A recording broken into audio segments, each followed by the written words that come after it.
Good afternoon, everyone. Welcome to the start of Season 2 of Spanning the Need with Anthony Spano. Today's episode, we're going to talk to a guy who's changing the world in one step at a time.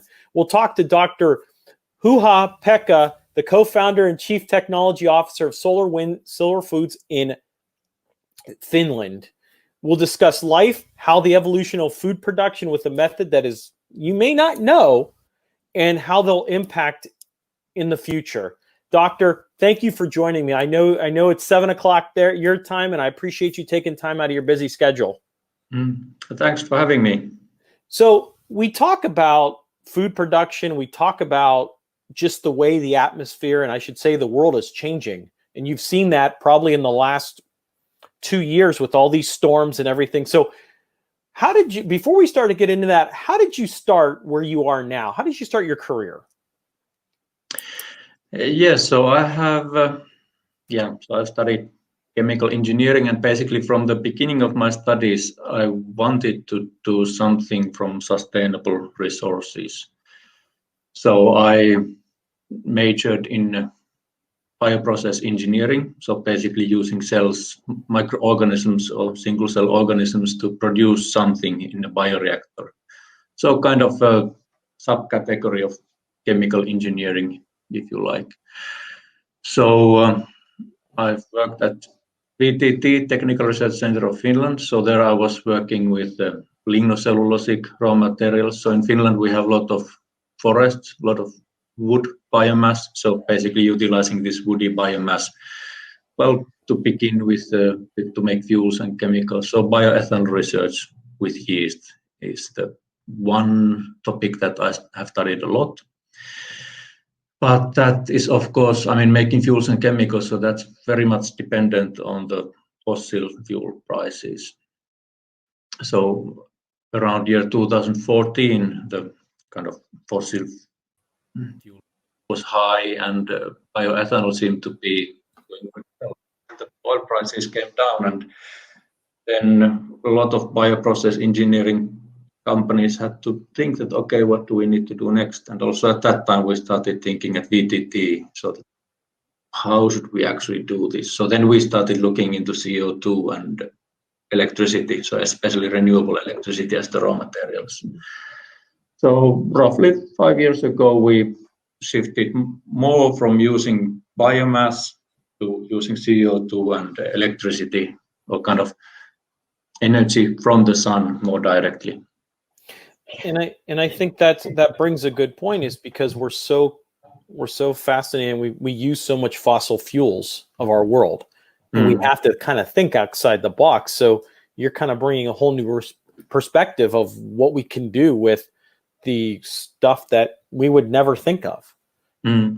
Yeah, we could do so many things from CO2 and renewable electricity. So solar power essentially, or wind power, hydropower, wave power. So all of these forms, in a way, they originate from sun.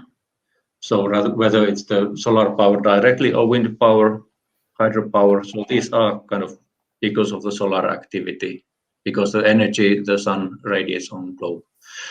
So essentially how we can utilize this energy more directly instead of digging up the fossil resources. So this is clearly something that we need to develop. And CO2 is a plentiful resource. So it's very technical. It's very possible to make fuels from CO2 and renewable electricity. But there, the competition with fossil energies is much more present. So it's basically not possible to compete with price. Well, and we'll talk about a little bit about that, how in the next couple of years you'll be building a commercial plant to actually start the process of creating the food production that we may have in the future. And so we talk about that you're looking at using CO2 and using to a variety of different water, renewable energy. So how did the Solar Foods come into play? Yeah, so at our time in VTT, so both me and our CEO Pasi Vainikka, so we have a VTT background, so research background. Pasi is more from energy side. So we were thinking that, okay, we cannot really compete with fossil energy prices in the energy market. But what could we do other things from CO2 and renewable electricity? So then we thought that, okay, with microbes, we can grow essentially food from CO2 and electricity. So that is when we decided soon, 3 years ago, we decided that, okay, we can establish a company and build on what we have learned on our research careers. So we can kind of focus on using microorganisms, CO2, renewable electricity to make food. And this is, of course, another thing what humankind needs. So what are the basic needs in our human life? We need food and we need energy, we need shelter. And so how does that process work? So let's talk about how food production will be viable with you guys in the future. So you talk about you're going to use CO2, you're going to use renewable energy, and you said you're going to use water to help process. How does that all work when we talk about that you can just process this without growing it or without using fossil fuels that we have to make our world a better place? Yeah, so in the heart of the process is the microorganism, which we have discovered from nature. So this is a microorganism that is, for instance, part of the soil microbe. So different soil microbes. So this is one of them.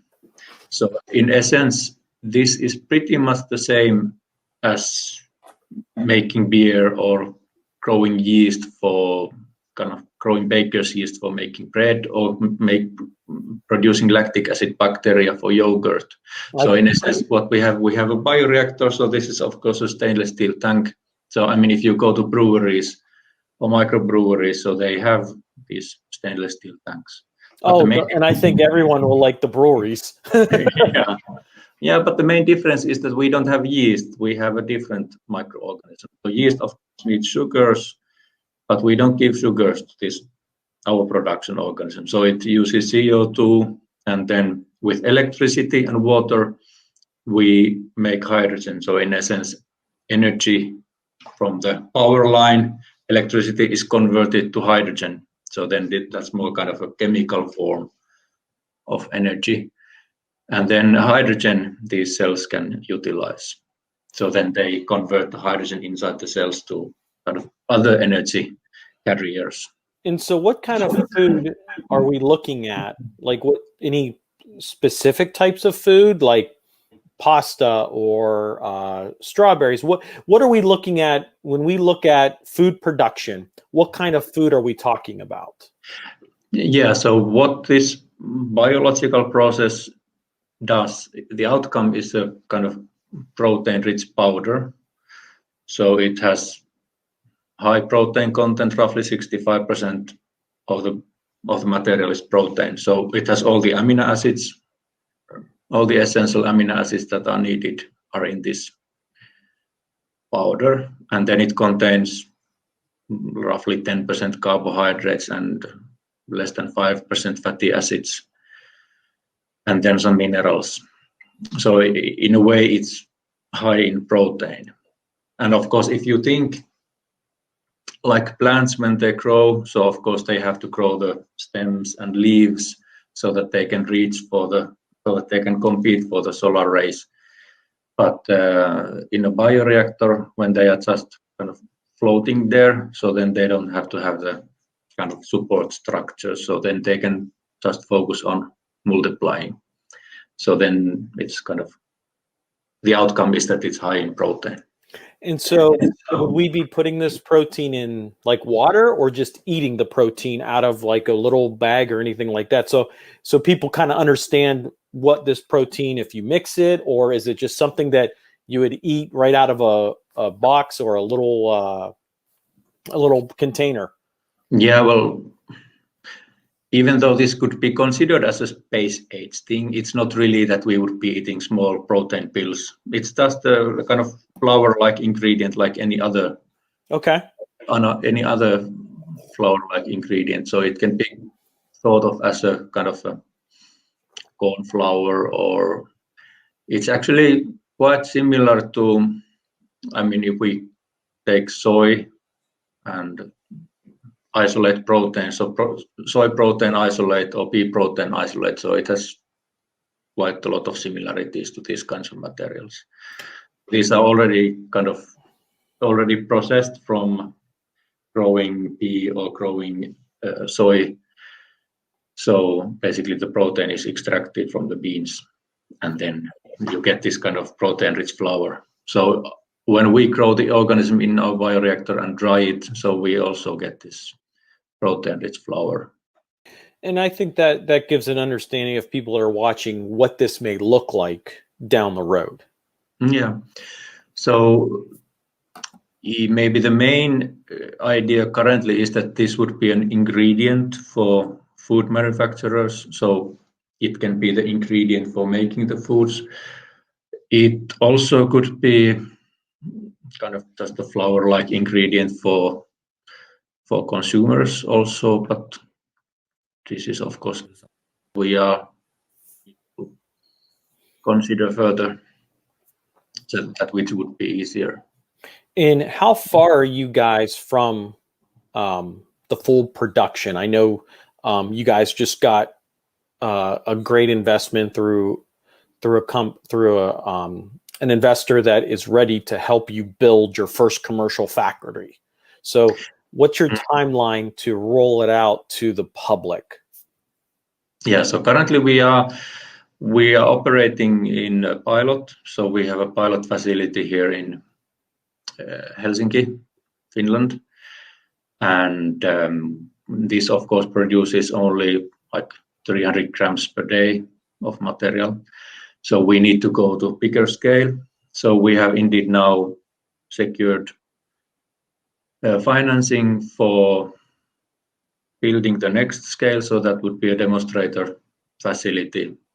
So the output of that should be closer to 300 kilos per day of material. So then that is roughly 2.5 years until that should be ready.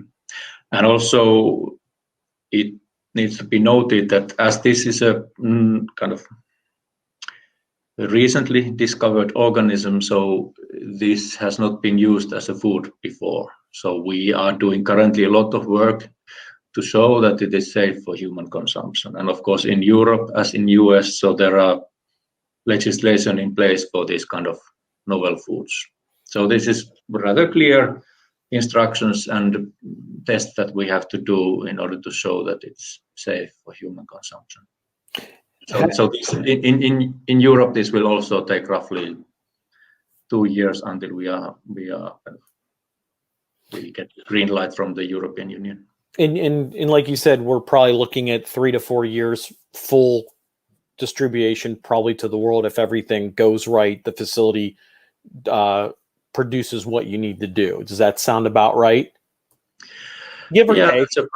Yeah, roughly. So of course after that, so this is, I mean, the next stage is just a demonstrator. So we still need to go to full capacity, full scale production. So this is still another 3 years down the road after the demo is ready. But from the demonstrator, that will produce material so that we can go to market and have the first products from that material. Well, and we talk about that food sources, depending where you are in the world, are shortage. There's a very so. Do you and I'll ask this question? You're the scientist. You're the biologist. Is climate change real? Hey, your opinion, I should say, because I think people need to understand that people think, oh no, it's just storms. But if you really look at the data, okay, the storms have increased over the last decade, let alone the temperature of the world.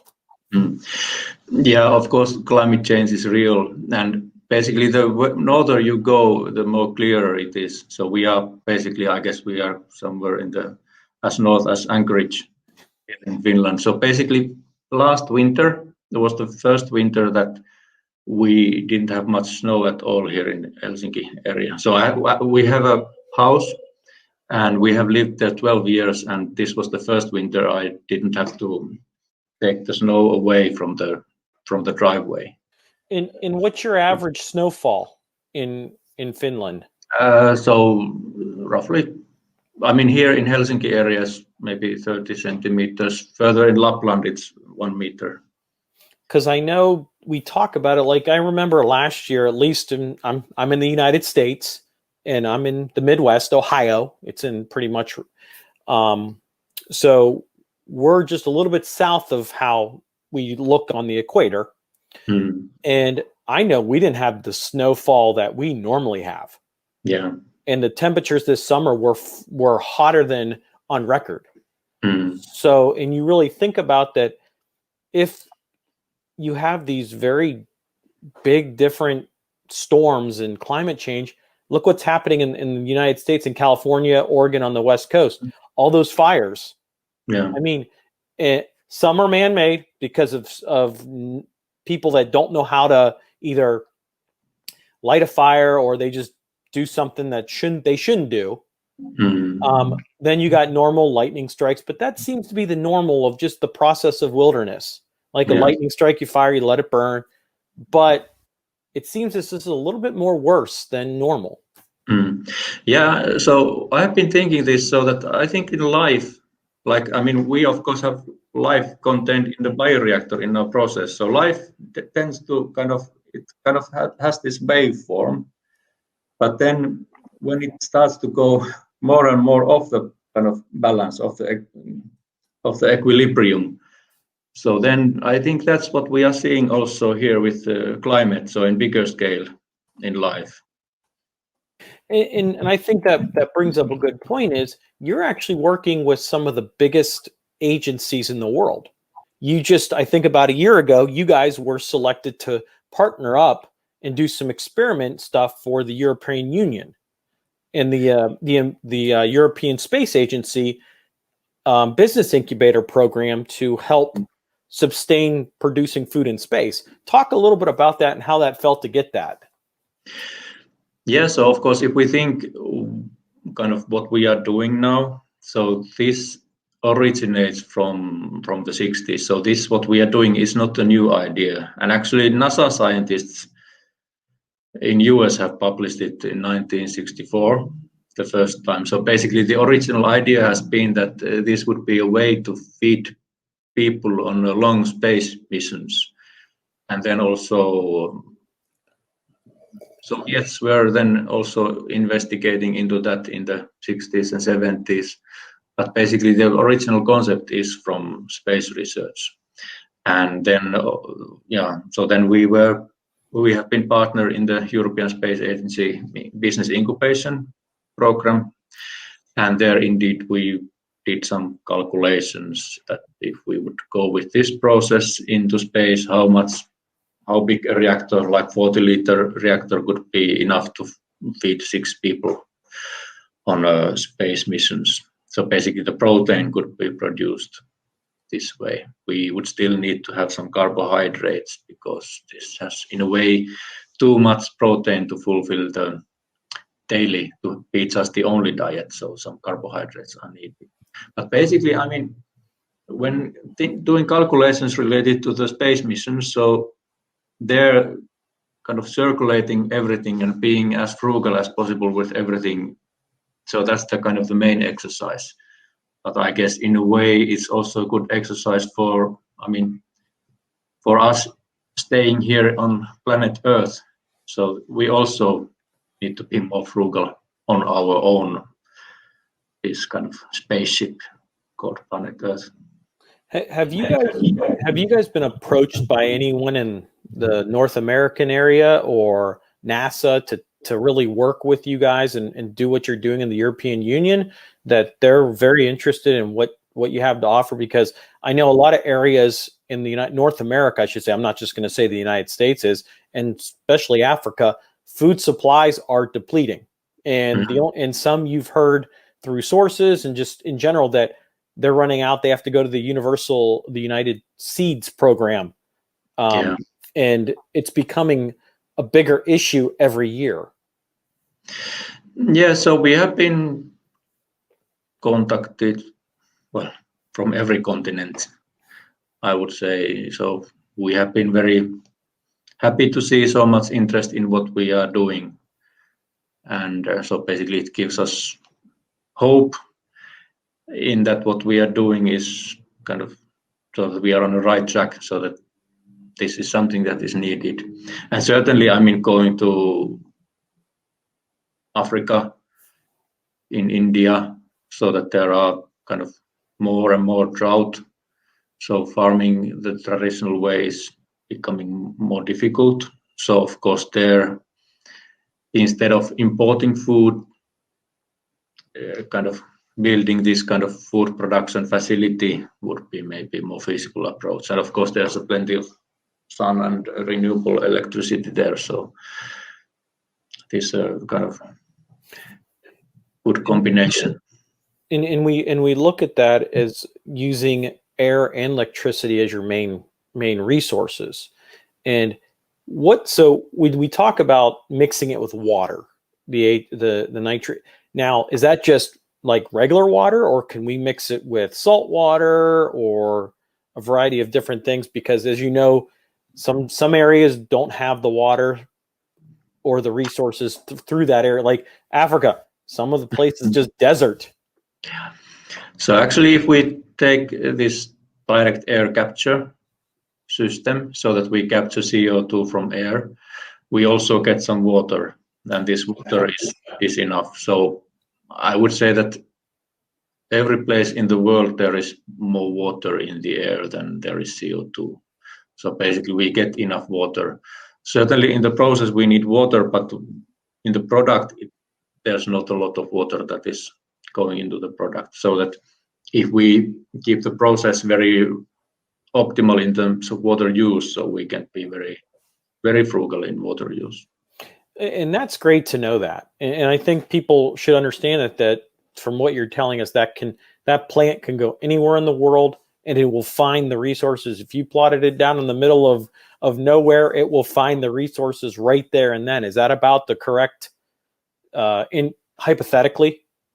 Yeah, I mean, that's the main thing. So we of course need to have some minerals. So of course phosphorus, sulfur, calcium, potassium, sodium. So these we need to give the cells. So these we do not get from the air.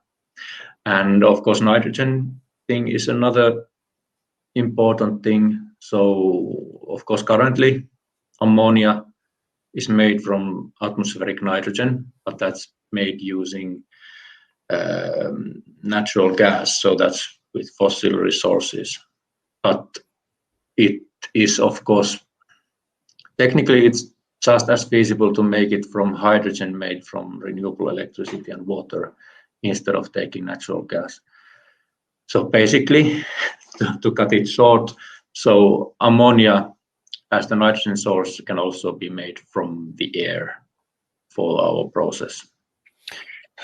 So basically all the main chemical elements, so carbon, hydrogen, oxygen, and nitrogen, so these we get from air. So these four chemical elements, and you and me, we are 95% of these chemical elements, and the remaining 5%, so like iron, calcium, magnesium, zinc, phosphorus, sulfur, so these we need to import for the process. I'd say 5% of me is fat, so I got plenty of energy. So that's carbon, hydrogen, and oxygen, mainly carbon. Yeah, I got plenty of that, so I should be fine. Just tell me where to blow. Me too. And actually, I think what people may not know is you're actually the first company in the world capable of producing food by using this air capture CO2 in complete, continuous, and just rich food. Is that right? Yeah, so we have in our pilot, we have the direct air capture system. So we capture CO2 from air in our pilot. So you've been doing this for quite a while. has the pandemic kind of put slowing the process, or have you guys been able to continue moving forward during the pandemic? I'm not sure how bad Finland got hit with the pandemic. I know right now Italy, Germany, most of Europe, and United States have been hit hard in the last 6 months. Has this put to make it go forward, or are we still on pace?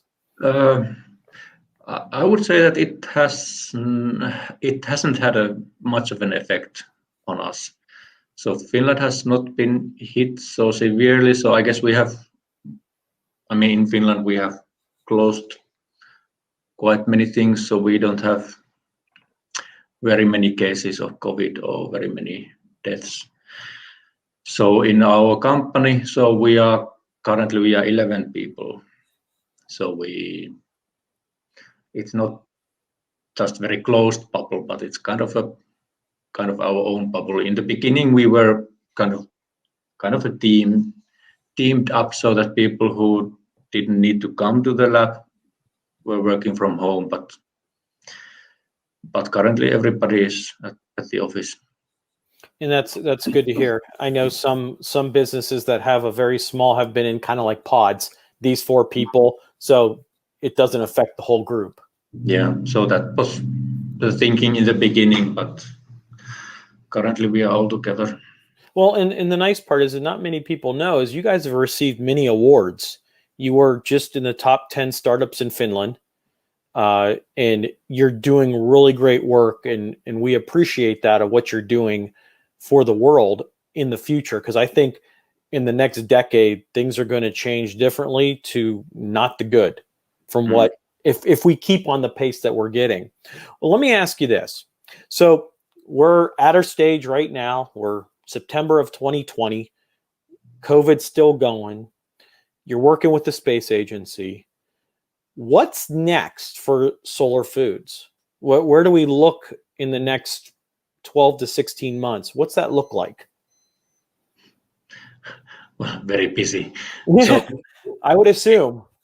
So of course we need to start or kind of continue planning and start building the demonstrator facility, and then of course the novel food permitting. We have to kind of proceed with this. So more busy than ever. Yeah, I would agree with you, and I think that's one good thing is you're doing something good, and you have a passion for it, which is really good, and I commend you for that. Yeah, so I mean I'm very motivated for this because now finally, basically after 20 years of looking, we have finally found something which we can actually do instead of just trying to figure out next research project. And so this is actually concretely something where we can make an impact which could become a reality. And it's good to hear, and you're doing a lot of great stuff with the space agency, what you're doing in the future, and how we're going to change food production moving forward. Hopefully, one day in another year or so, we can come back on, hear about what progress we're at, and see where we are. I appreciate you coming on. Are you up for a little Q&A? We have some people that have asked some questions. Yeah, I'm happy to. The first question is from Chris. What is your most memorable career moment? Most memorable? Well, I would say establishing Solar Foods, so getting the first grants and the first investor money in the beginning of 2018. So when we really got started and really got the money and green light to go with this plan. Well, and I think it also feels good that people are behind you and they're favoriting you. And I think that's people want you to succeed, and we're going to help you do that. Yeah, so that is very, very motivating. So that, yeah, like I said, that I really feel that we are going in the right direction now. That's good to hear. Here's another question. It looks like it's from Nicole. We may have. Would you be able to eat the protein right from the bag or container? I would. It says contain, but I'm going to say it's container. Yeah. I mean, would you eat wheat flour straight from the bag? In a way, it's possible. Yeah. Or then also we are kind of working to kind of texturize it, so make it this kind of let's say Rice Krispies type of thing or granola type of thing. So maybe not straight from the back, just as a flour, so that it's maybe a bit too dry. Well, and I think as the time goes on, it'll be progressed and worked in very many different ways.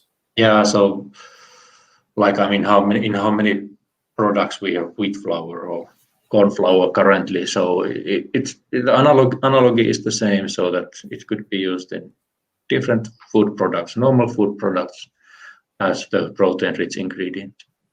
Well, and that's good to hear. Like, we're working on something very good that can be mixed or done in the future. That with the shortage of food in certain areas, but at the same time, there may be an opportunity that this product would help in a variety of different ways.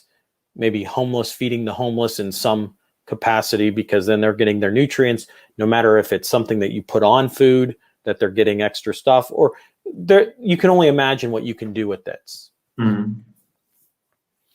So, but those are just, I think, am I thinking in the right pick? Right? Yeah. So basically, it's just an ingredient like any other. So it's just produced in a different way. Produced in a so produced without any requirement for arable land. So without agriculture. It makes it a lot easier to do. Correct. I would agree.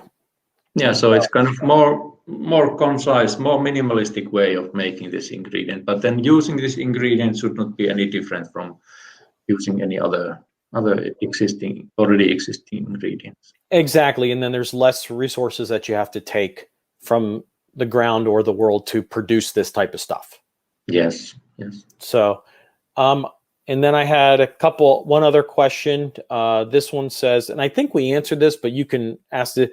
What is the time frame that we are looking for this protein to be in a commercialized form? So 2023, roughly mid 2023, we should have the demonstrator ready and also the novel food permits granted, accepted. And now we are talking mainly in Finland. And then probably by world, you're probably looking at 3 to 5 years. Would that be the something like that? Yeah. And we look forward to seeing that and working with the variety of organizations to really make a difference and an impact in the world. So, but Doctor, I appreciate you taking the time. It's always a pleasure. I know you're a very busy man right now. You're always welcome on my podcast, and we hope to have you back in the future for any updates or outcomes. Thank you, everyone, for joining us today. You can check out other podcasts and interviews at anthonyvspano.com. Be safe and